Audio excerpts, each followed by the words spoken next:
Bel's time with Freya may not have been the most beneficial for his mental state, but it was by far the best thing he's done for himself as an adventurer.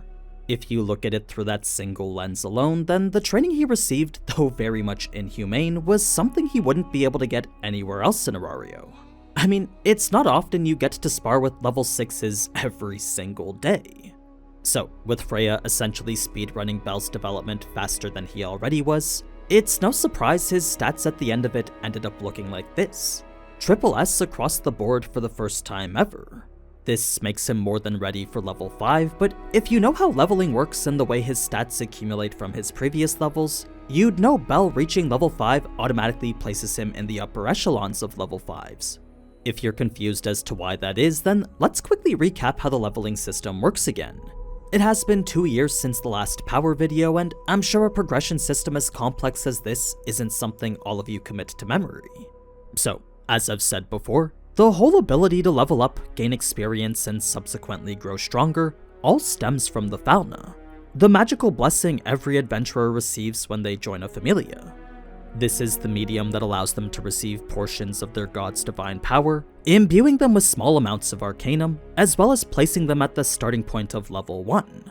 It's once there that any adventurer can start gaining Excelia to level up, Excelia being the XP that comes from doing anything related to the 5 following attributes, with these fundamental areas being ranked from I to S. A fresh adventurer will start at the rank of I0, then go up a letter for every 100 points they gain until the max of S999. Bel, of course, being the only exception. Now, when it comes to the actual process of leveling, that doesn't really require reaching the S rank in every attribute, but instead stems from the accomplishment of something spectacular. It's a feat so amazing for their current level that not only does it overload their Falna with Excelia, but it also impresses the gods around them. It's that with a combination of stats between 400 and 800 that's usually enough to make it to the next level. So it's when an adventurer does finally level up that 2 very important things happen. The first is the gain of a massive stat boost, and the second is the reset of all their stats back to 0. Of course, their level 1 stats are kept as a hidden baseline, but their Falna is wiped to start keeping track of their level 2 stats now. So, if you want to calculate overall power, then all you need to do is just add the previous level's stats with the current level. It's a system that does get a little bit complicated, but the general idea is that the higher number is always better. Unless you're Bel, a level 4 will always be stronger than a level 3, and a person with 800 agility will always be faster than someone with 400. It's a concept that'll make more sense once we look at Bel's progression, even more so when we see it front and center in the upcoming wargame. But first, I've got a whole separate wargame for you with today's sponsor, Girls Frontline 2 Exilium. As a game I've personally been looking forward to myself, I'm excited to announce this brand new 3D strategy RPG is now available for free on both PC and mobile. It's got a whole new approach to the gameplay and mechanics, unique features that lets you interact with the dolls in a way you won't find anywhere else, then customizability that enhances all that.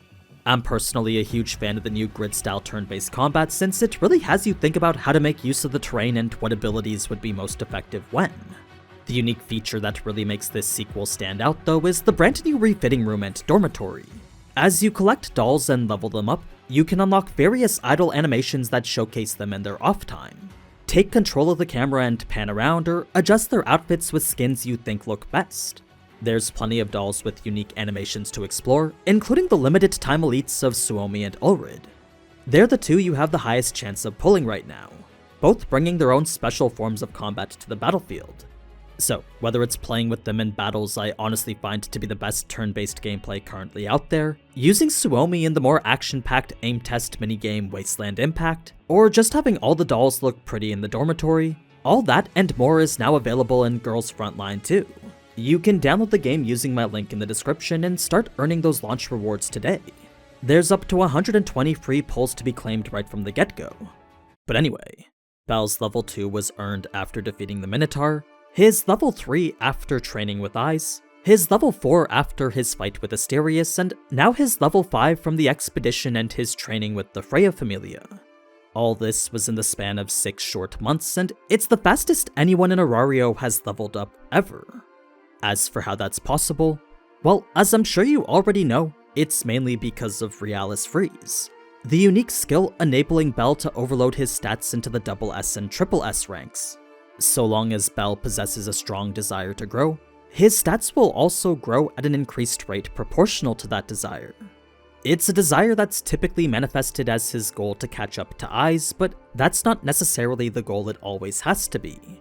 In any case, Realis Freeze is the foundation supporting Bell's growth, but the experience propelling it forward are the obstacles we constantly see him overcome. Last video I had covered all the way up to his fight with Asterius, leaving his stats in the SS and SS ranks. This would serve as the catalyst for level 4, starting Bell fresh at I0 for everything again. Now, with all the stuff Bell went through during his expedition, it makes sense that his jump in stats after would be the biggest yet. I mean, the Moss Huge alone was already a tough opponent, but Bell had been forced to fight so much more.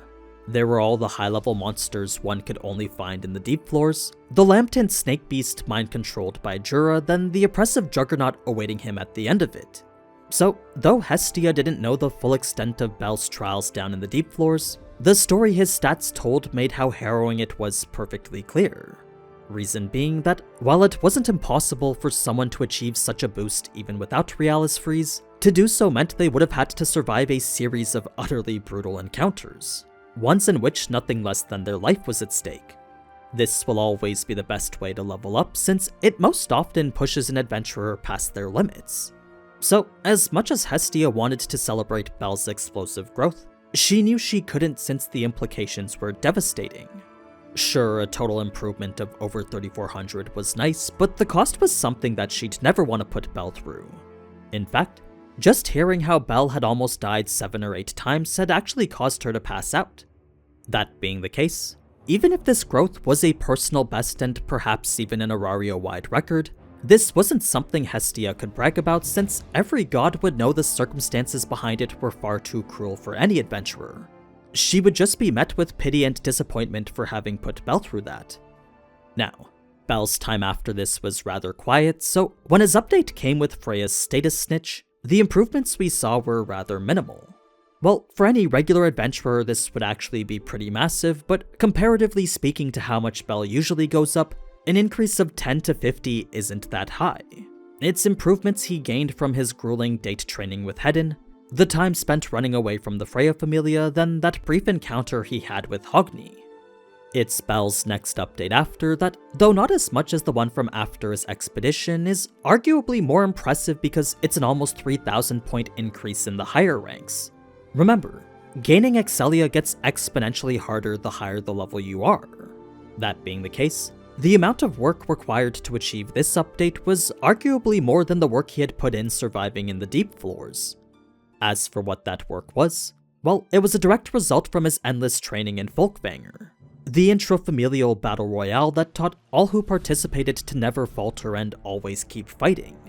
Only those who survived earned the right to be called Inheriar, and that's exactly what Bell had become. He was forged into a battle-hardened soldier, reborn through the flames of combat. The thing about this type of combat, though, is that as a constant battle royale where the fights are literally endless, it differed greatly from the consecutive battles he would usually face in the dungeon.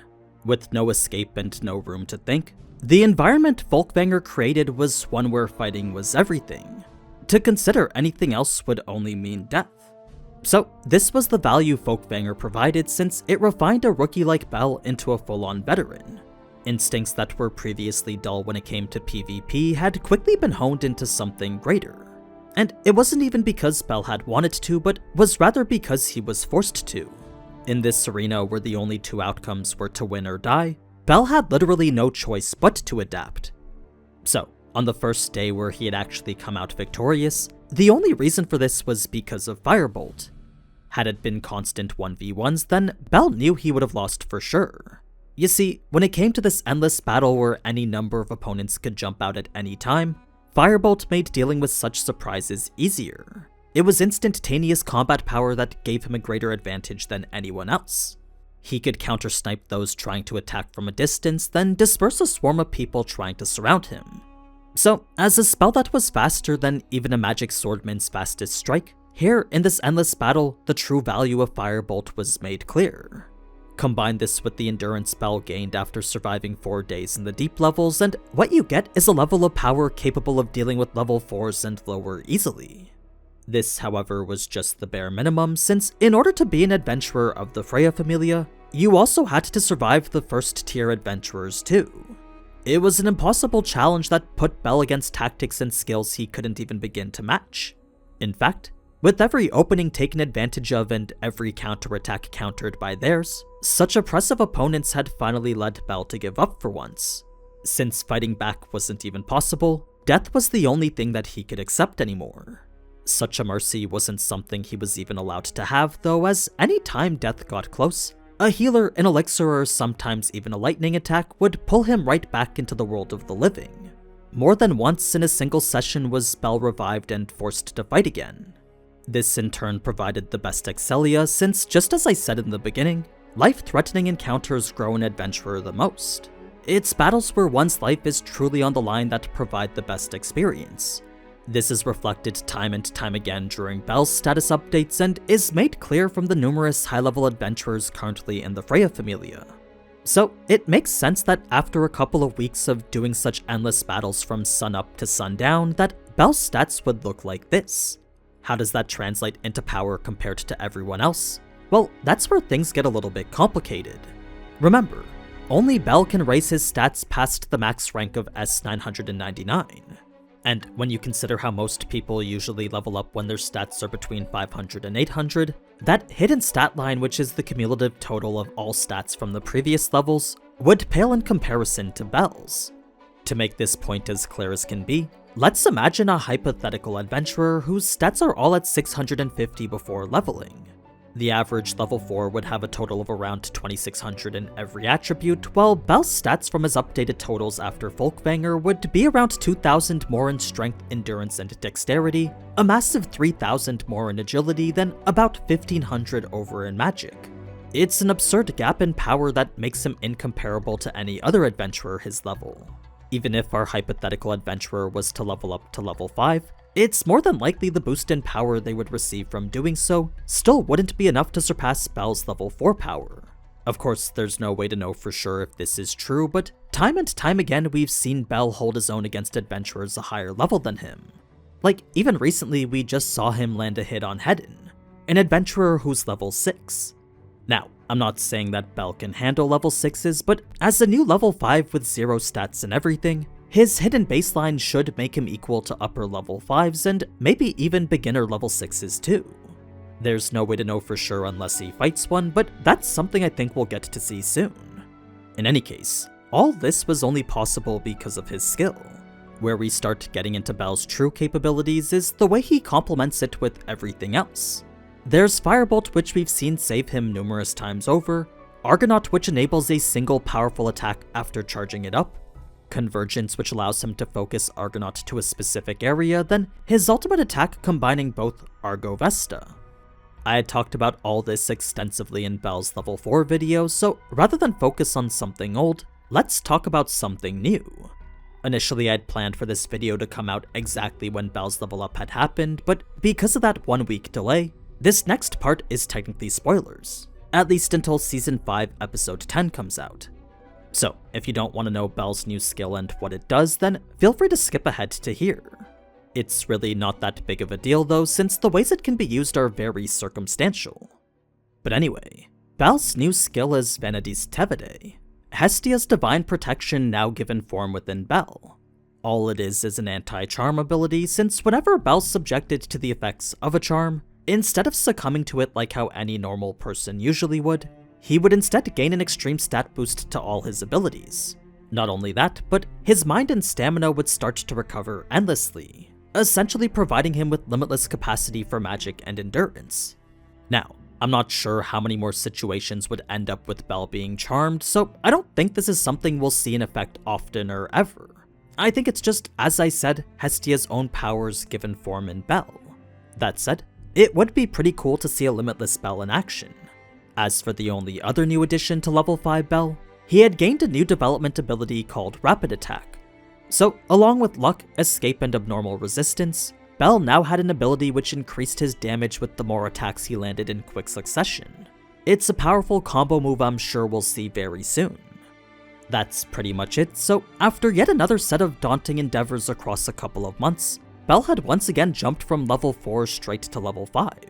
Freya's Folkvanger may not have been as extreme when compared to his time in the deep levels, but when it came to the never-ending hell that was this battle royale, Belle honestly believed it to be worse. Combine both together and what you get are the hardest 2.5 months Belle has ever experienced. A non-stop battle between life and death that in the end resulted in the biggest growth for him as an adventurer yet. This obscenely large 5,000 score stat boost nicely topped off with a level up at the end.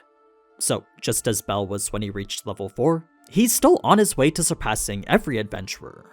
In fact, with Aiza's stats usually only being between 500 and 800 when she levels up, Belle might be closer to catching up to her than you think. Otar is still leagues above, but the gap between level 5 Belle and level 6's isn't so big anymore. He could probably beat a few given the right circumstances and proper combination of his abilities. The big difference differentiating Belle from the rest of these first-tier adventurers, though, is the years of experience they have over him.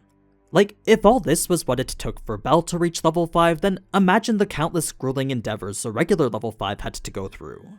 It's no doubt that every level 5 and above are far more experienced than him. So, though Belle stat-wise would technically be more powerful, experience is something only gained with time. Something Belle comparatively doesn't have a lot of. But yeah, that's level 5 Belle for you.